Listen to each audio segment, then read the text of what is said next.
You are the first woman ever to be named CEO of a Big Four professional services firm.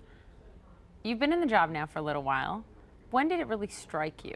It struck me basically on week one because of the outpouring of letters and emails and calls from people saying they were inspired by something. And for me, it was about the outcome of an inclusive culture that we had at Deloitte. But for them, it was inspiring that I became that first woman CEO. But you've also said that you're a little bit uncomfortable with all of the attention you got because of it, sort of breaking through that proverbial glass ceiling. What's uncomfortable about it? I guess it was uncomfortable because I didn't think this was a big deal because I had been 29 years and actually now 30 years with Deloitte. So for me, I said, oh, this is not that I aspired to be the CEO, but this was where I aspired to be a leader. So for me, it's uncomfortable to have attention on me because I worked there for 29 years before ascending to this box title called CEO, and that's what's uncomfortable. I wonder if you feel more pressure in part because you are a woman first in your sector. I think it's not so much pressure, but it's definitely you're being watched more, I think. You're being watched for every move you make. You're being watched how you build relationships. You're being watched on how you balance family and life.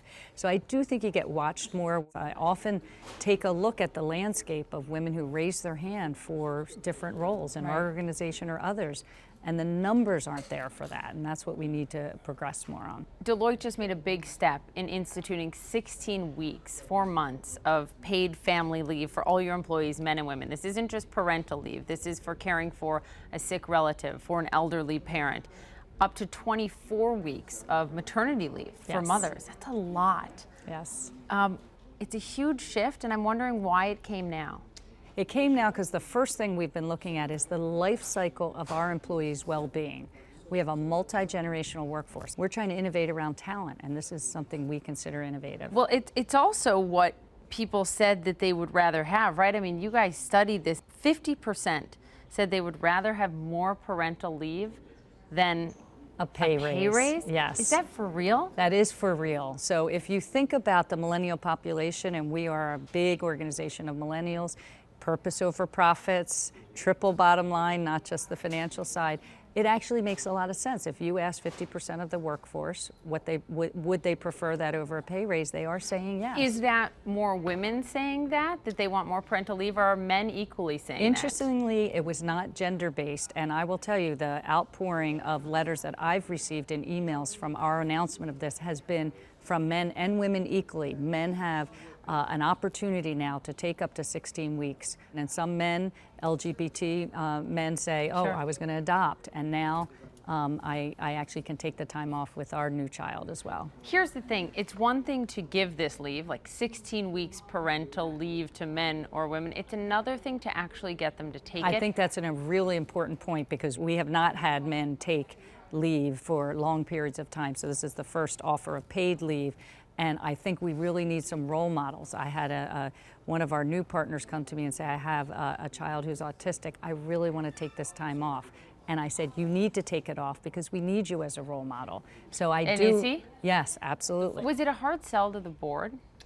Certainly a hard sell broadly because we're a partnership. You have different opinions about whether we needed to do this. But again, as we think about a multi-generational workforce, I think this was something we had to do. I think ultimately, because as you know, it's a political issue, it's a public policy issue, and eventually we wanted to be leading, and this is our innovation. You know, again, we invest in R&D, it's around talent, and that's what this was. We are seeing a first in this presidential campaign that both the major party candidates, Hillary Clinton and Donald Trump, both support government-funded paid leave. Well, I think the main thing we need to do is have more role models, corporate role models who are going to do this on their own, because not only is it the right thing to do for their people, but it's the smart thing to do for business. So regulation aside or policies aside, from a government perspective, we need to band together as a corporate community and really get this done outside of forced regulation.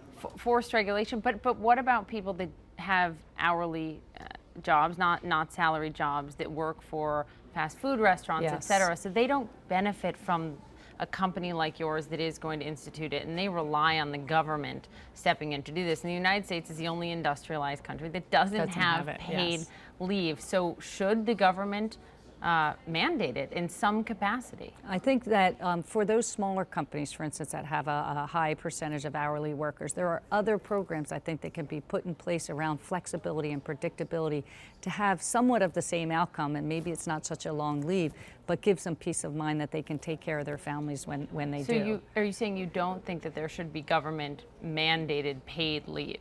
I don't. I think that companies need to find programs and policies tailored to their workforce. I think the problem with that is if it isn't government funded, government mandated, then how do you convince companies to do it? Because up until this point, a lot of companies don't because they don't have to in this country, Yes, Cathy. and I think the conversation constantly we need to bring the conversation into the board and executive room. Companies do need to feel the pressure. When you look at the analysis, while there's cost, you look at the enormous benefits of the peace of mind and the productivity of our American worker that I think is much more powerful than having the government hand it. There's lots of different policies and programs, and I don't think the government can mandate all of them at one time. Do you think that this change would have been instituted at Deloitte if you were not the CEO and if you were not female? So I think it would have happened because of the inclusive culture that we have. Whether it would have happened with the speed at which we did it, I'm not sure, but I started to sense the marketplace. I started to sense this as a innovation and talent, and I really wanted the message to be to lead on leave. How much of this for you is personal? Because I read that your former employer back in the 90s, someone asked you, why come back after maternity leave? Why not just rely on your husband? That really happened? Yes, that really happened in an era where it was probably a question that was being asked of many women. It's not that long ago. Yes, not that long ago. But clearly, we've come a long way. Clearly, I think the parental responsibilities have shifted enormously since my mother and father. What was your reaction to that? My reaction was, I appreciate your perspective, but I've always wanted to be a career mom. I think I can balance it, and I ended up becoming very good friends with this person in the end, and proving him wrong. Yes.